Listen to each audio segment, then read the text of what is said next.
This changes everything for the Dallas Cowboys, and I genuinely don't think enough fans are paying attention to what's about to unfold in the next few weeks, because the decisions this front office makes right now will determine if this team is a legitimate Super Bowl contender or spiraling into another wasted season. And before we dive deep into all of this, make sure you hit that subscribe button, because we cover Cowboys news the moment it breaks.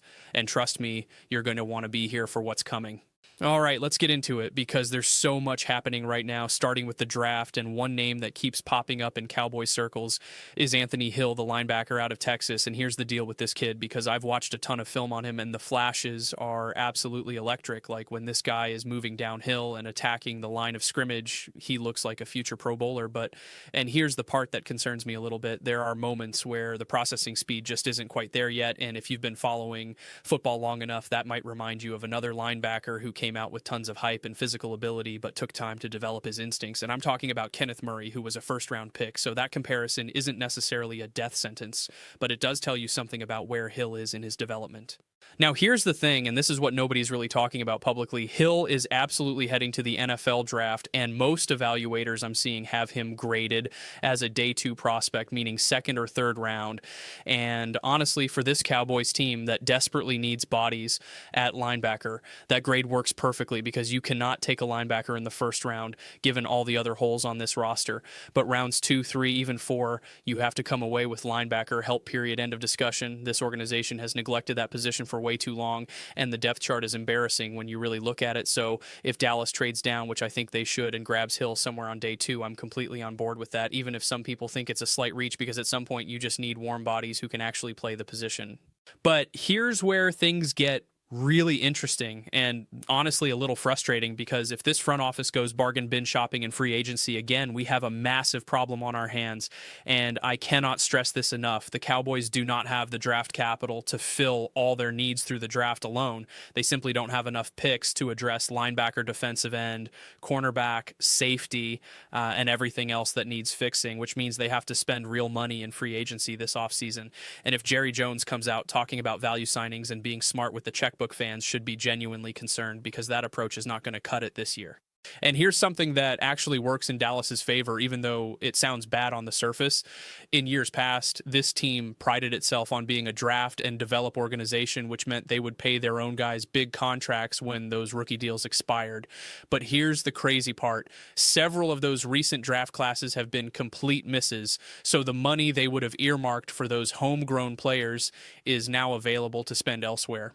Think about it this way. The money they would have paid Maisie Smith if he had developed into the player they thought he would be when they drafted him in the first round, well, he's gone now playing for the Jets. So that cap space that would have gone to extending him can now go towards signing a legitimate free agent who can actually contribute right away. So in a weird, twisted way, the draft failures have created financial flexibility that the Cowboys need to take advantage of immediately. Now let's talk about Quinnen Williams, because this is a conversation that deserves way more attention than it's getting. And the answer here is simple. Yes, absolutely extend him right now and lock him up for the long term, because when you trade a first-round pick and a second-round pick to acquire a player, you are making a statement that this guy is part of your core going forward, and Big Q has proven he's worth every bit of that investment with 2 years left on his current deal. This is the perfect time to negotiate an extension, because you can structure it to create cap savings in the short term while securing one of the best interior defensive linemen in football for years to come. And if you want to look at how smart organizations operate, just look at the Eagles, who are aggressive with extensions and always try to get deals done early rather than waiting until players hit the open market. So the question becomes, do you want to run this franchise like a team that's actually trying to win championships, or do you want to keep penny pinching and hoping everything works out? Because I know which approach I'd prefer. Speaking of the organization operating differently, let's talk about the coaching staff situation, because this is genuinely encouraging, and I'll give credit where it's due. For the first time in what feels like forever, the Cowboys actually conducted a real legitimate coaching search for their defensive coordinator position. And I'm not just saying that because they hired someone. I'm saying it because the process itself was completely different from anything we've seen under this ownership in years. 9 defensive coordinator interviews were conducted, plus a second round of interviews with 3 finalists. And when you add up all the assistant coach interviews, they talked to over 40 coaches total throughout this entire process. And that's how professional organizations are supposed to operate, not just hiring your buddy or the guy who happens to be available, but actually doing your homework and finding the best possible fit for what you're trying to build. And here's what I really appreciate about how this played out. The head coach got to run this process and make this his hire, which means if the defense succeeds, he gets the credit he deserves. And if it struggles, well, he's going to take the heat for it, but at least it was his decision and his vision being implemented rather than having someone forced on him by ownership. And honestly, wasn't it refreshing to not see Jerry Jones standing at that press conference making everything about himself? Like, for once, the head coach and the new defensive coordinator got to handle the media and explain their vision without the circus atmosphere that usually surrounds everything this franchise does. And that small change tells me maybe things are starting to shift in the right direction behind the scenes. Now let's dive into some draft scenarios, because I've been running through mock drafts constantly and I'm completely sold on the trade down approach for Dallas at this point, because when you look at the roster needs and where the value sits in this draft class, trading back from pick 12 makes so much sense. And in an ideal world, you trade down once, grab an extra second or third round pick, and then maybe even trade down again from that new spot to accumulate even more capital, because this team needs quantity and quality, and the way to get both is by maximizing your draft assets. Picture this scenario for a second. You trade down to around pick 26 and you land a player like Akil Meter, who, yes, is a little older and has some injury history, but when that medical checks out, you're getting a cornerback who can start day one and contribute immediately. And here's the thing, everyone talks about age like it's automatically a negative, but when your championship window is right now, having a more experienced player who can help you win immediately is actually a positive, not a negative, because you're not trying to develop someone for 3 years. You're trying to compete for a Super Bowl in the next 2 seasons. So give me the proven commodity who might only give you 5 great years over the raw prospect who might take 3 years to figure it out. And if you can come out of the first 3 rounds with a combination of edge rusher, linebacker, and cornerback, this draft becomes a massive success, because those are the 3 positions that absolutely must be addressed. And the good news is this draft class has depth at all 3 spots if you're willing to be patient and trade down rather than reaching for need at 12. But here's where things get complicated, and this is the elephant in the room that everyone keeps dancing around. What exactly is happening with George Pickens, and what does his future in Dallas actually look like? Because the trade was obviously a huge move that brought a true number 1 caliber receiver to this offense. But now there's all this talk about his agents wanting to discuss contracts at the combine and whether an extension is coming. And I think this is actually a good sign, because if his camp is initiating those conversations, it means they see Dallas as a long-term home and they want to get a deal done rather than playing out the final year and hitting free agency.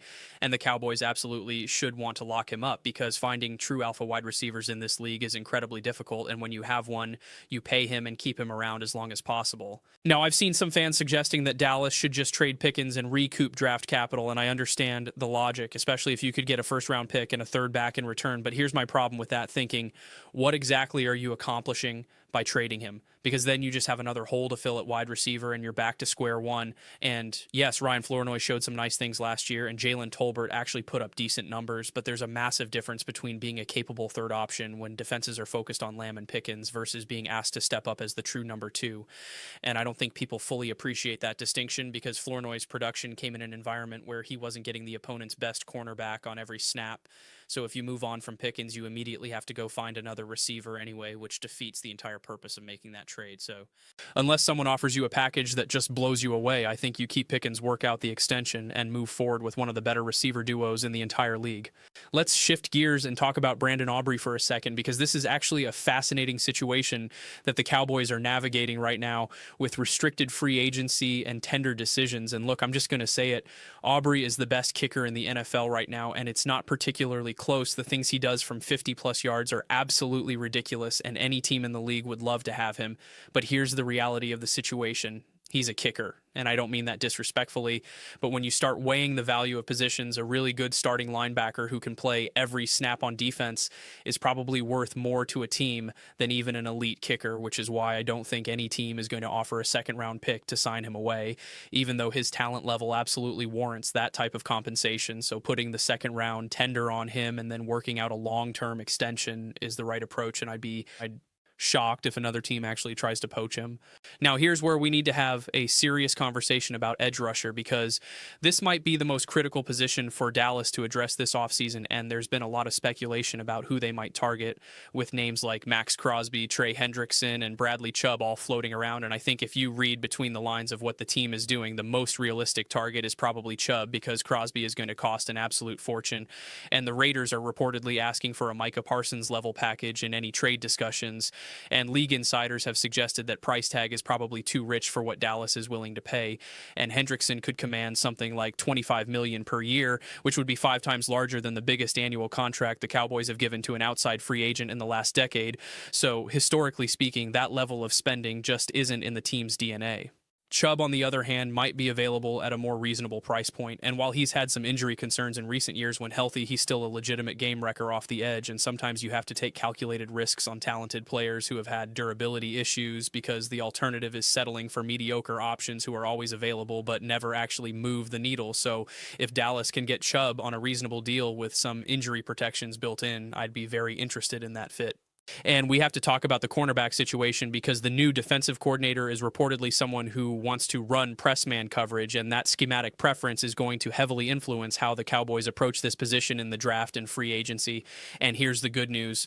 Both Darren Bland and Trevon Diggs, when healthy, are corners who can absolutely thrive in that type of system. So the goal becomes finding complementary pieces who can play that same style, and there are options available whether you're looking at the draft, free agency, or the trade market. And I think the coordinator is going to have significant input on which specific corners they target, because at the end of the day, he's the one who has to coach these guys and deploy them in his scheme, so his voice should carry weight in those discussions. Now, some people might push back and say defensive coordinators who have picked corners in the past haven't always had great track records, and that's fair, but you can't just dismiss a candidate because of where they played college ball or who picked them, because that's essentially helmet scouting in a different form. And if we applied that logic universally, we never would have drafted Patrick Mahomes because Texas Tech quarterbacks hadn't worked out in the NFL, or we would have passed on Aaron Rodgers because Cal had produced some busts, or we wouldn't have taken Josh Allen because Wyoming wasn't exactly quarterback university.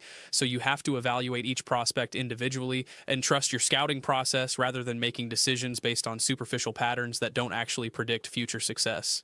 Looking at the roster as a whole and thinking about which position group is going to be hardest to actually fix, I keep coming back to 2 spots: linebacker, which I've already talked about extensively, in defensive end, where replacing the pure talent level from what they had a couple years ago is going to be really complicated. And while linebacker might be more of a volume problem where you just need multiple bodies who can play safety, could actually be a 2-year project where you address it partially this offseason and then make a bigger move next year when some contracts come off the books. So the front office has to prioritize correctly and understand that not everything can be fixed in one offseason, but the key areas that must be addressed immediately are edge rusher, linebacker, and cornerback, because those 3 positions will determine whether this defense takes a massive step forward under the new coordinator or continues to struggle like it did last year. So here's where I land on all of this, and I want your honest take in the comments below. The Cowboys are at a genuine crossroads right now where the decisions made in the next 6 weeks will shape this franchise for years to come, and I actually feel cautiously optimistic for the first time in a while, because the coaching search was handled professionally. The roster has some genuine pieces to build around, and there's enough cap flexibility to make meaningful additions if ownership is willing to actually spend the money, and that last part is the key. If the Joneses open up the checkbook and attack free agency while also making smart draft choices, this team can legitimately compete in the NFC. But if they revert to the bargain hunting approach we've seen in recent years, then we're looking at another frustrating season of what ifs and missed opportunities. Make sure you drop your thoughts in the comments. Let me know, do you think the Cowboys should extend Pickens immediately, or wait and see how this season plays out? And which free agent would you target if you were making the decisions? Because I genuinely want to hear what you think. And if you made it this far and you're not subscribed yet, go ahead and hit that button, because we're going to have so much more to break down as free agency heats up and the draft approaches, and you're going to want to be here for all of it.